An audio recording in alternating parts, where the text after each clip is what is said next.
My question is, you talk frequently about having the moral imperative to be rational, and yet as humans we're constantly carrying this evolutionary baggage which gets in the way of us thinking rationally.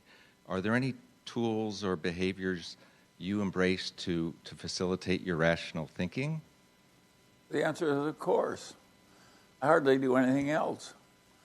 And one of my favorite tricks is the inversion process.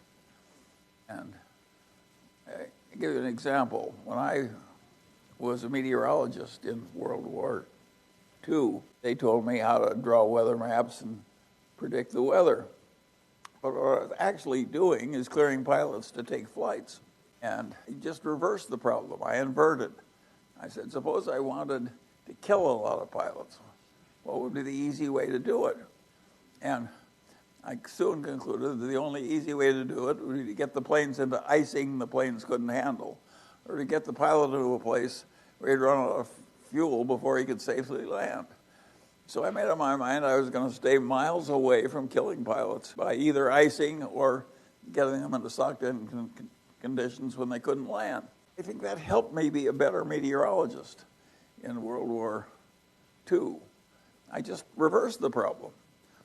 And if somebody hired me to fix India, I would immediately say, what could I do if I really wanted to hurt India? And I'd figure out all the things that could most easily hurt India, and then I'd figure out how to avoid them. Now, you'd say it's the same thing, it's just in reverse, but it works better frequently to invert the problem.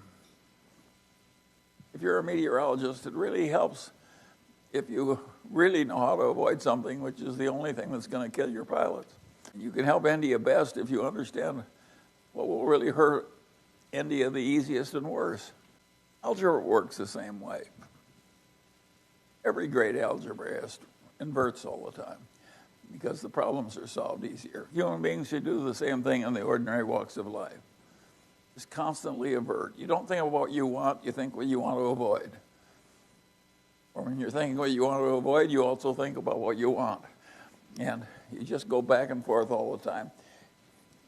Peter Kaufman, who's here today, he likes the idea that you want to know how the world looks from the top looking down, and you want to know what it looks like from the bottom looking up. And if you don't have both points of view, your reality recognition is lousy.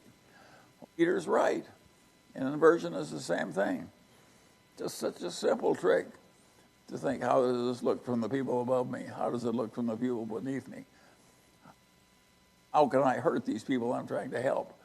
All these things help you think it through. And they're such simple tricks. They're like the lever. They really help. And yet our great educational systems give advanced degrees. They don't teach people these simple tricks. They're wrong. They're just plain wrong.